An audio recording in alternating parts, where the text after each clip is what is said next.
A defiant Volodymyr Zelensky receiving multiple standing ovations from the British House of Commons. We will not give up, and we will not lose. We will fight in the forests, in the fields, on the shores, on the streets.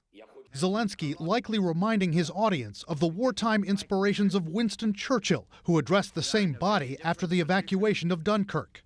We shall fight in the fields and in the streets. We shall fight in the hills. We shall never surrender. Of course, he's definitely trying to channel Winston Churchill. I mean, one thing that's very important to remember about Zelensky is he is a performer. Zelensky's use of social media and other platforms has allowed him to dominate the information war. From his interview with CNN's Matthew Chance from his bunker. First of all, everybody has to stop fighting. To a defiant address from behind his desk on Monday, the first time he was seen there since the invasion began. I'm staying in Kyiv, in my office. I'm not hiding, and I'm not afraid of anyone. To a video posted on Facebook from the streets of Kyiv with his cabinet on the second night of the invasion, delivering a similar message. The president is here. We are all here. Our military are here. Analysts say there's no doubt Zelensky's almost daily messages have stiffened the backbone of the Ukrainian military and its citizens, and have even resonated inside his enemies' borders. Some of his recent video messages, it must be said, have been quite powerful, including the message to the Russian people that he gave, where he basically called on them to resist this war, which was quite emotional. The images of Zelensky meeting with his troops as they prepared for battle, of selfie videos posted from the streets. This is our land, our country, and we are defending all of it. These are products, analysts say, of a leadership team which knows how to connect with younger audiences. They're very in tune with that younger generation. These guys really master social media in a way that has been very effective. Contrast that with the autocrat in the Kremlin, who sits distanced from aides at long tables, and whose messages to his country seem increasingly disconnected. He appears fearful. You just get the sense of a man alone, whereas Zelensky is among his people, among his team, and in the fight. All of which means that if Zelensky is killed, imprisoned, or driven out, the loss of those messages would be devastating for Ukrainians. Analysts point out there are other Ukrainian leaders who could take up the slack, like former President Petro Poroshenko or Kyiv Mayor Vitaly Klitschko, who have been bravely transmitting messages from the streets. But it's unlikely they would have the resonance of Volodymyr Zelensky. Brian Todd, CNN, Washington. Was really an amazing moment, right? This was President Zelensky speaking to the British House of Commons yesterday, and he seemed to evoke Winston Churchill. Let's listen.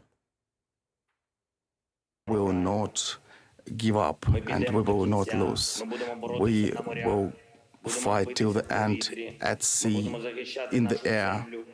We will continue fighting for our land, whatever the cost.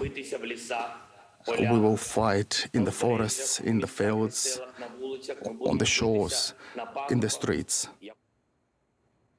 That is no accident. No, not at all. That is an intentional, direct echo of Churchill's famous speech from June 4th, 1940, "We will fight them on the beaches. We shall never surrender." And that's why it was greeted with a standing ovation in British Parliament. Zelensky's speeches have been able to inspire and change policy when it comes to speaking to people in the West. And one of the big questions at the outset of this, I think, for a lot of folks was, is Zelensky a former comedian, actor? Is he going to be Ashraf Ghani, or is he going to be Winston Churchill? We now know the answer. He's going to be Winston Churchill. Yeah.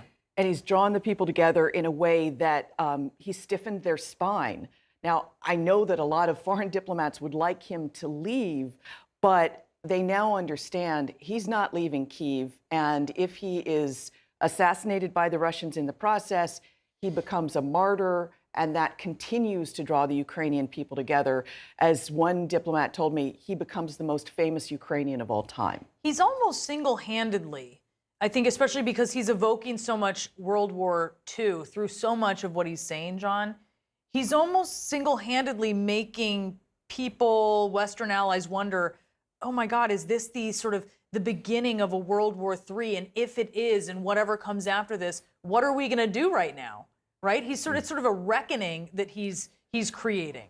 Well, look, I mean, I think one of the things that this invasion has made us realize is that many of us took the peace created after the Second World War for granted. The liberal international order that was established by America and its allies, and it is a rules-based society. That's what Vladimir Putin is directly attacking, as well as the people of Ukraine. And we are confronting that every day. It has caused us to double down on our defense of these alliances. That NATO and the Western world is more united now because we're not taking this for granted because of Vladimir Putin's aggression. And Zelensky is in a position to highlight that. So yes, I think we realize now why these institutions were created, why they need to be defended, why we need to defend the liberal democratic order, because of things like this. Because the alternative is people who believe that might makes right, people who believe they can lie to their people and rule by force and murder to get their way. And we cannot allow that to be the trajectory of the 21st century. Yeah, I think there was also this thought in World War II, oh, they'll just stop at Poland, right? Yeah. And people wonder, Guess what? oh, will he really just stop at Ukraine? You know, like Just what the comes Sudan after land. this? Yeah.